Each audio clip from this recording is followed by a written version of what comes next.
បាទថ្ងៃនេះមានព័ត៌មានរីករាយមែនទែនបាទគឺយើងទទួលបាននៅ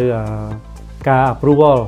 សម្រាប់ labor certificate របស់អតិថិជនរបស់យើងមួយគ្រួសារទៀតហើយគឺគាត់បានដាក់ការពីខែមិថុនាឆ្នាំ2024ឆ្នាំទៅបាទគិតមកដល់ពេលនេះគឺយើងមានរយៈពេល9-15ខែហើយអញ្ចឹងគាត់ទទួលបាននៅ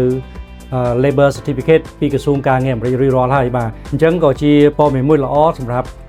ក្រុមគ្រួសាររបស់គាត់ហើយក៏ជាការជូនដំណឹងមួយទៅដល់បងប្អូនដែលបានដាក់ពាក្យជាមួយនឹងក្រុមហ៊ុននាងខ្ញុំបាទដែលបានដាក់ពាក្យកាលពីខែមិថុនាឬក៏ខែកក្កដាឆ្នាំទៅបាទសូមត្រៀមបាទដោយសារឥឡូវនេះគឺ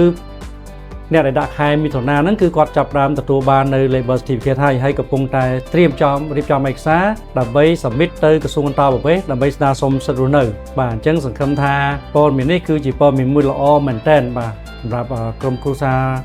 របស់បងប្អូនស្រីហើយបងប្អូនយើងដទៃទៀតដែលបានដាក់ខែ6ខែ7ហ្នឹងក៏ត្រូវត្រៀមដែរហើយនៅមានព័ត៌មានអីអាប់ដេតបន្ថែមខ្ញុំនឹងបង្ហោះបន្ថែមទៀតបាទដើម្បីបងប្អូនបានកាន់តែជ្រាបហើយសម្រាប់បងប្អូនដែលអត់បានដាក់ពាក្យទេបាទបងប្អូនអាចសម្រេចចិត្តពេលនេះបានដោយសារបច្ចុប្បន្នហ្នឹងយើងមានការងារកំពុងរងចាំបងប្អូនហ្នឹងចំនួន3បាទទី1ហ្នឹងគឺជាអ្នកលក់នំសាំងវិចនៅរដ្ឋ Hawaii បាទនៅទីក្រុង Honolulu ហ្នឹងគឺយើងទទួលបានប្រាក់កម្រៃ$14ដែរក្នុង1ម៉ោងហើយការងារទី2ហ្នឹងគឺជាអ្នកតម្លើងទូសដងនៅ Wisconsin បាទប្រាក់ម៉ោងនៅទីនោះគឺបាន$18ហើយការងារទី3គឺសម្រាប់ជំនួយការគលានុបដ្ឋាកគឺនៅរដ្ឋ New Jersey បាទហើយក៏ទទួលបាននៅប្រាក់កម្រៃ$18ក្នុង1ម៉ោងផងដែរសូមជម្រាបបងប្អូនថាកម្មវិធី EB3 នេះគឺជាកម្មវិធីមួយដែលអាចឲ្យបងប្អូនទៅរស់នៅសហរដ្ឋអាមេរិកបានដោយស្របច្បាប់ដោយពិតប្រាកដបាទហើយអាចទៅជាលក្ខណៈគ្រួសារបានហើយអ្វីដែលពិសេសនោះសម្រាប់ការសម្រេចចិត្តដាក់ពាក្យជាមួយនឹងខាងក្រុមហ៊ុន Global Visa គឺបងប្អូននឹងទទួលបានការធានាដ៏ពិសេសមួយបើសិនបើជា application របស់បងប្អូនពាក្យរបស់បងប្អូនត្រូវបានបដិសេធបាទដោយសារតែ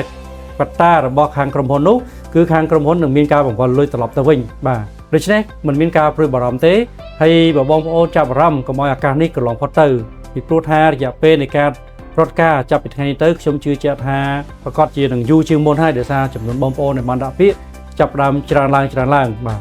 ហើយ visa សម្រាប់កម្មវិធី EB3 នេះគឺមានកំណត់ក្នុងមួយឆ្នាំជុំវិញពិភពលោកគេឲ្យត្រឹមតែ10000នាក់តែប៉ុណ្ណោះដូច្នេះបើសិនជាបងប្អូនរងចាំធ្វើឲ្យអ្នកគេដាក់មុនបងប្អូនមានចំនួនកាន់តែច្រើនអញ្ចឹងរយៈពេលដែលបងប្អូនអាចទទួលបាន visa ទៅសហរដ្ឋអាមេរិកកាន់តែយូរបាទអញ្ចឹងដើម្បីកុំឲ្យខកខានពេលវេលាឬក៏បងប្អូននៅមានចម្ងល់អាចទាក់ទងមកខ្ញុំមកផ្ទាល់ដើម្បីពិគ្រោះយោបល់បានបាទសូមអរគុណ